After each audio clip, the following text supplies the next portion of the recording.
Hey guys, are you guys scared to plant switchgrass? I was a little bit scared to plant switchgrass.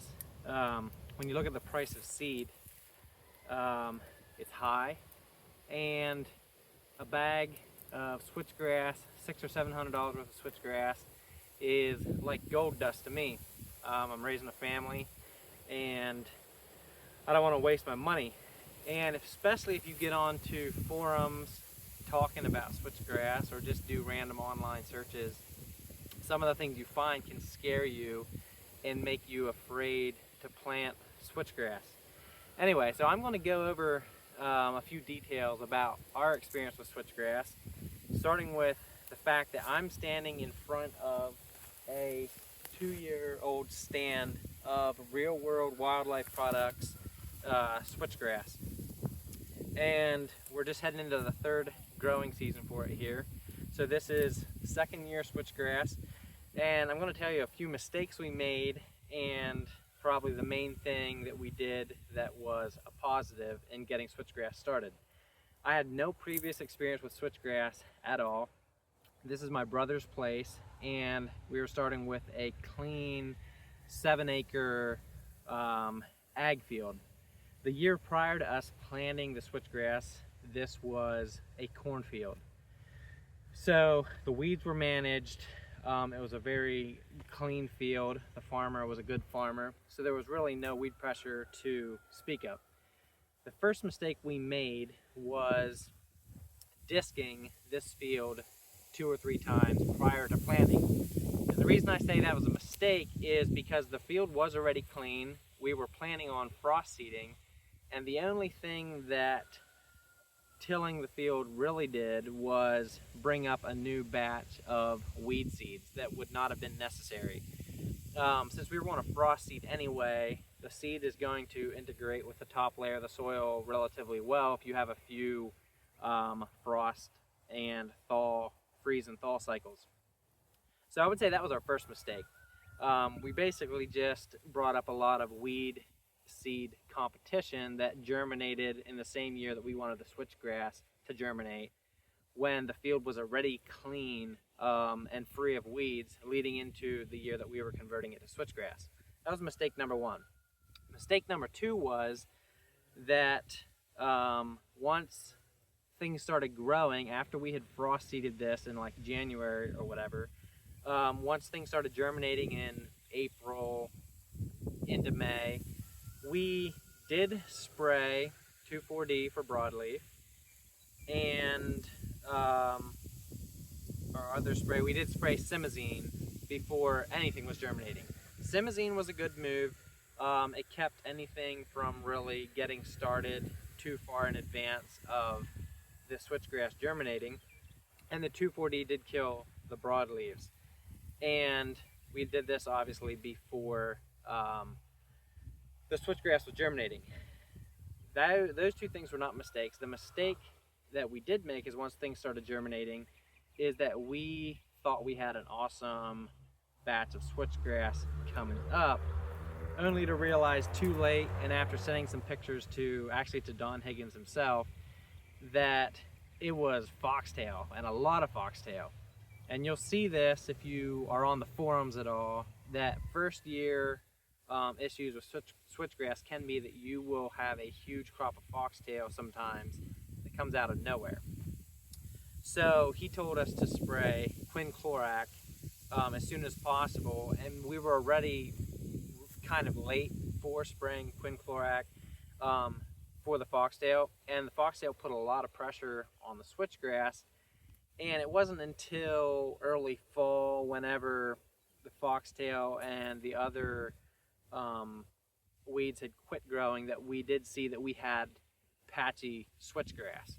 So there was switchgrass there, but if I had to give you a ratio, I would say probably 25% switchgrass and about 75% foxtail was evident. So I decided not to panic with it, and the deer did utilize the foxtail. Deer will use the foxtail, they'll bed in it. Not really an issue, other than your mind starts going crazy when you're not sure how much switchgrass is really going to be there. but we hunted it. The deer used it a lot. Obviously, the switchgrass goes flat much quicker than sorry, the foxtail goes flat a lot quicker than the switchgrass does. So after the first snow or two, foxtail was relatively flat, had a little tufts of switchgrass everywhere.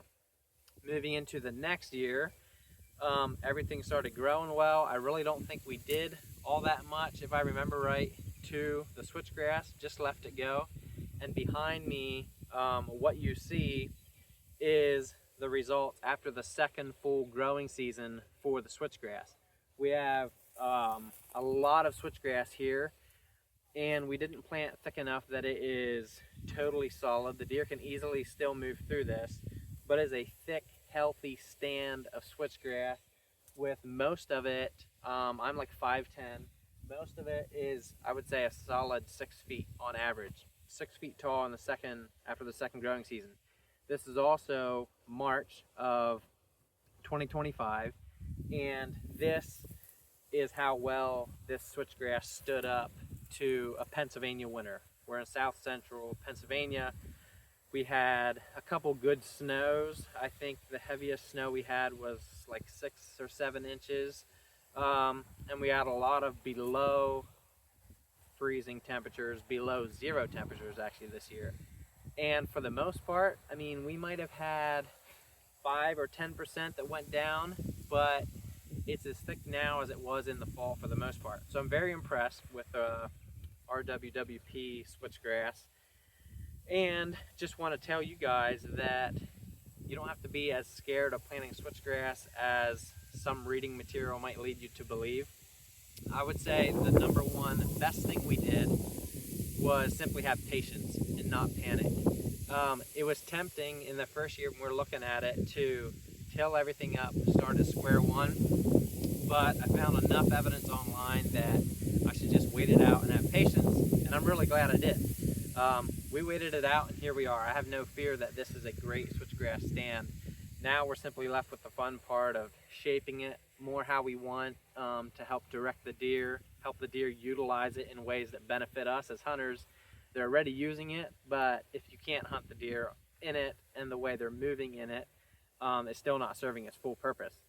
So that's the fun this year. We're going to be shaping this piece a little bit more, putting in some more diversity pockets, a little bit more strategic food plots and trails that'll allow the deer to freely move through it. Deer, after all, are lazy. They like nice open spaces to move through as well as you and I do if we're moving through the woods or we're moving through a field. So those are some of the things to think of now, but the hard part and the worrisome part of actually getting the stand started, that's over. And it wasn't as bad as I thought it might be. Switchgrass is healthy. In a year or two here, we're probably going to mow it and bale it in the spring to get the dead thatch off and let it go again. But for now, I'm very happy. If you want to do switchgrass, I would say don't stress it too much. Just make sure your weeds are under control before you go into a switchgrass planting. And you can even start that now if you want to do a summer planting, which can work very well with some of the varieties that are available now. Just mow everything flush. If there's dead thatch now, rake it off. Spray 1 or 2 times over the next 4 or 5 weeks. Get your ground tilled up. Maybe wait for things to sprout, spray it one more time, and then you can put down your seed with a no-till drill, or you can broadcast it when your soil's soft and right before a good rain. Those are some methods that I haven't tried myself, but I've read about. And if you want to frost seed next year, you have plenty of time to make sure everything's weed free before then and frost seed it like we did. We simply walked this on. We didn't want to spend any more money than we had to as far as doing the no-till drill or hiring someone to do it. So we did it ourselves, and you can do it yourself too. And I have no doubt you can get results just like this. So if you have any discussions, points to add, whatever, leave them in the comments below. I'd like to hear your experience with switchgrass. If you have any questions that I can help you with, I'd be happy to give my input, even though I would not say I'm a professional at this, but just wanted to share our first experience with switchgrass and some of the highs and lows and how we perceived it as it was coming in. Here we are, got a great stand of switchgrass and something that the wildlife utilizes and loves, and I think you will too if you end up benefiting from it. So thank you guys.